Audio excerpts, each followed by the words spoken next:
Hey, I'm Lynn from L&J Goods in Medina, New York. We're here with a really awesome project and we have been so excited. We just cannot wait to share this with you.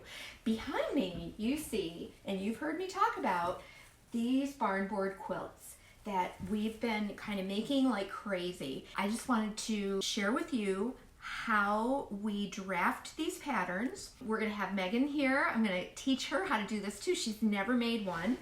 And we're gonna create some really awesome one-of-a-kind barn board quilts.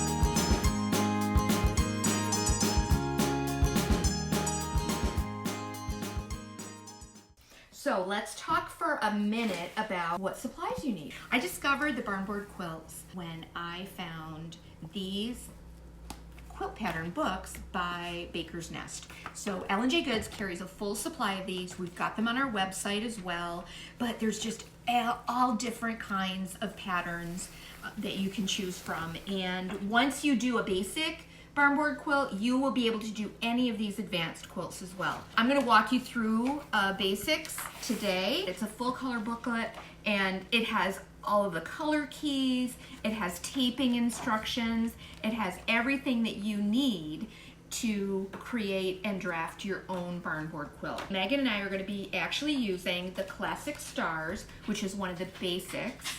We're going to be using that today. And the other things that you're going to need, JR built these pallet boards for us out of just common pine.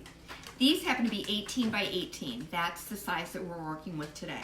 You're going to need a pencil, eraser, a yardstick. You're going to need some frog tape. Frog tape is the kind that seals on the edge so that you don't get paint leaking underneath the edge of the tape. And you're going to need your colors. All of the fusion colors are going to be listed. And what's really awesome is you can either go by what is recommended here, or if you just want to really go crazy, you can pick your own colors. So there's like 40 different colors of fusion that you can choose. And you can just pick whatever you love. You can put together any combination that you like for your barn board quilt. So we've already selected the colors that we want to use for our projects. And we're gonna get started. So let's first of all start by prepping our board. We're gonna get started by prepping our boards. And I've decided just to keep things simple today, we're just going to do a light wash of casement paint. So you've got some brushes over there. What do you mean by a wash? Just a light coat. We want these to look kind of barn boardish, so I'm not really concerned if they're if it's a solid color. You can use a stain on these. You can use just the plain raw wood if you want to. There's a lot of different ways that you can prep the surface. So it's okay if it's a little streaky. Yeah, I kind of like that look actually.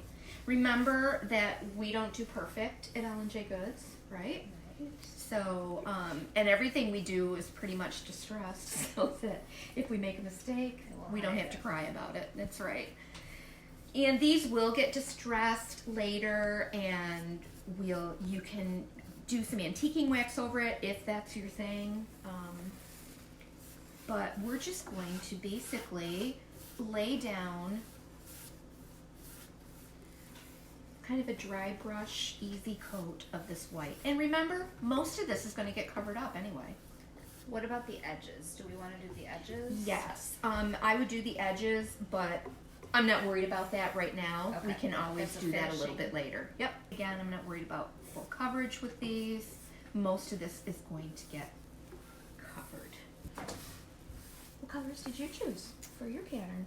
I chose, with your help, peony, Fort York red, and cathedral taupe. That's a pretty combination. And I'm going to do some really beachy kind of light colors. I'm using French eggshell. That's one of the new fusion colors. Little whale and ankle nook. Pretty. Sounds like something that I would do, right? think we should each do the same one. Yes. We can do, let's do a Crystal Star right here. What's this one? That one's called Ohio Star. Crystal sounds much fancier. It does. I like It it. really does. It's very fancy. So the first thing we're going to do is we are going to, first of all, make a 4x4 grid. Now I've gotten a yardstick over there for you, and I have one here for me. So this is not something you want to eyeball. Never. So we have to do some math. We know it's 18 by 18. So what we want to do is we want to divide it in half 2 ways. Okay, so the first step is then to divide 18 by 2, which is 9. 9. You're right. So you want to make 2 marks. Remember this from high school math? Calligraphy is what it reminds me of when I used to do calligraphy. Yeah, for sure. So we're just drawing out our grid, and then we're just going to very lightly connect those lines. We want to keep it really light. We'll come back and erase these later on, and then we'll make the grid going the other way. I've done these on plywood. You could do this on an old cupboard door. You just have to start with a square. So we're going to go 9 and 9 the other way, and so we have 4 quadrants now. Each of these should be 9 inches square. So now we're going to take half of that, so that's 4.5 inches, and we're going to make we're going to divide each of these squares Into rectangles? into rectangles. And then once you have done that, we'll go ahead and I'm going to divide them again.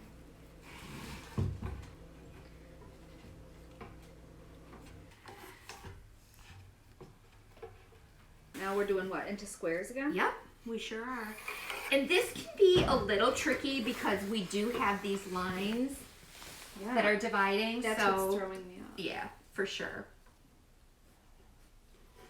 And if you wanted to really bring it down to some, like a basic barn board quilt, you could just work it on an actual, just a piece of 1/2 inch plywood or a solid piece of wood.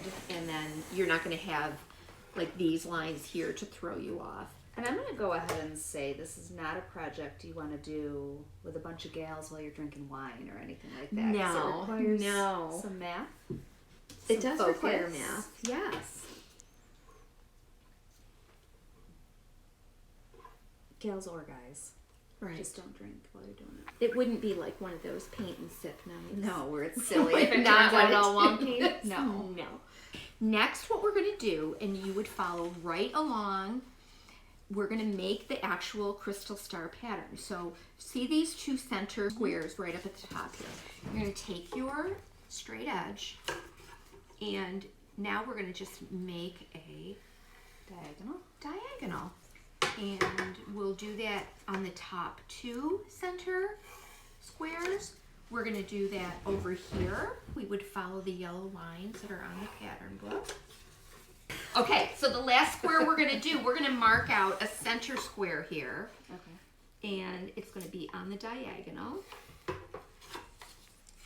Look at, isn't this easy and fun? It is. It's kind of relaxing, isn't it? Yeah.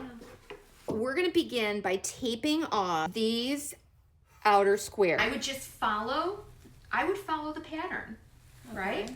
In the book, tape off. But you can see that obviously I'm going to do this triangle, Okay. but I can't tape off this one right next to it. You see why? Because your tape. Because the tape would overlap, yeah. So I'm just going to then follow the guideline, and I'm going to tape off right on the line. There's some frog tape for you down there. Sorry. That's okay. And we're going to quickly get these taped off. Okay. Like this. Yep. So at the edge, like right on my pencil line, basically. Yes, exactly. We're going to be taping off 4 of these squares.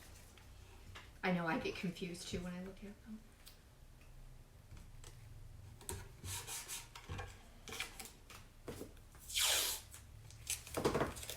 we've got our first set of triangles taped off.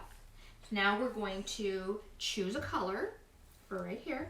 I'm just going to use Angle Nook. You pick one of either your pink or your red. It doesn't matter because remember this gets turned every which way. And I'm just going to paint these in. But this is like a thicker coat, right? We don't want this to be like Well, you know, when you're working with fusion, you don't ever want it to be too thick because you can always quickly do a second coat. This is going to dry pretty quickly. But it's not a wash. Like It's not a wash, no. We're just using straight paint.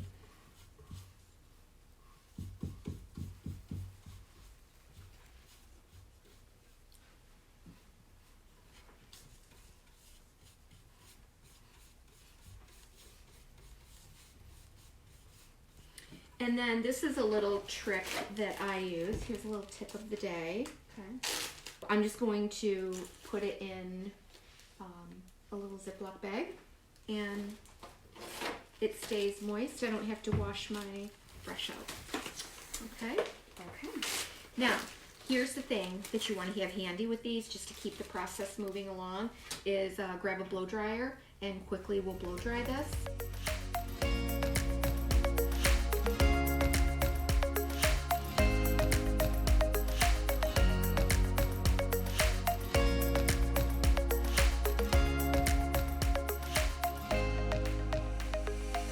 Now we're going to tape off our next triangle. See this? Okay. Okay. And you can reuse this.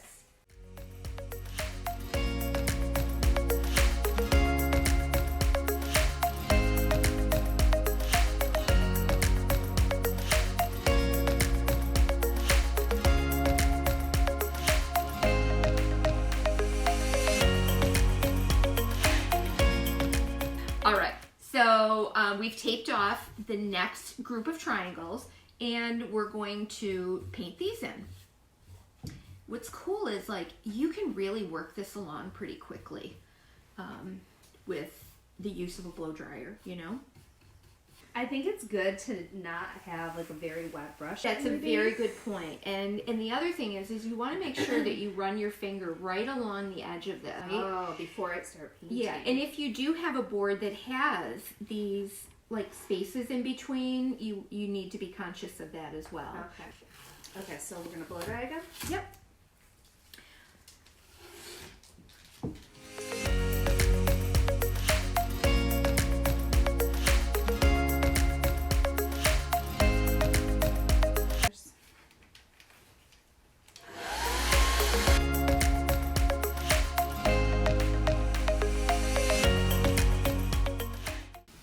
Now the reveal. I love this part. I love this part. Okay, so now we're gonna do these triangles.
Okay, so we have continued taping off the different squares as per the instructions. Megan is working on her center square right now, and we were kind of playing around with some different colors to decide what we wanted, and she went for the bright red. I like it. So I wanted to show you here, I did not tape right along my line. So I can correct that by just laying that tape down again, just in the areas where I want to fill in. And I'm just gonna touch up where I need to. The last thing that we're gonna do is I'm just taking an eraser and I'm gonna erase my pencil lines. Right on my board. And this is just a regular artist's eraser. And then, while you're touching up there, the last thing that you can do, if you want to, you can distress this. So I'm just going to take some sandpaper. So some of the white will pop through in certain areas. And because Fusion has a built-in top coat, I really don't need to add anything over this unless I wanted to use wax. I could use a white wax or a dark wax to give it a different effect. But I'm happy with it like this. Once you draft one, it's pretty easy to follow the book, follow the taping pattern. The colors are listed right in there. All of our different pattern books listed on lnjgoods.com. There will be a description of each one and the colors that are used. So you can easily choose whatever samples you need to finish your project. All right, great. So thanks so much, you guys. Enjoy. We will be back with you for another project sometime soon.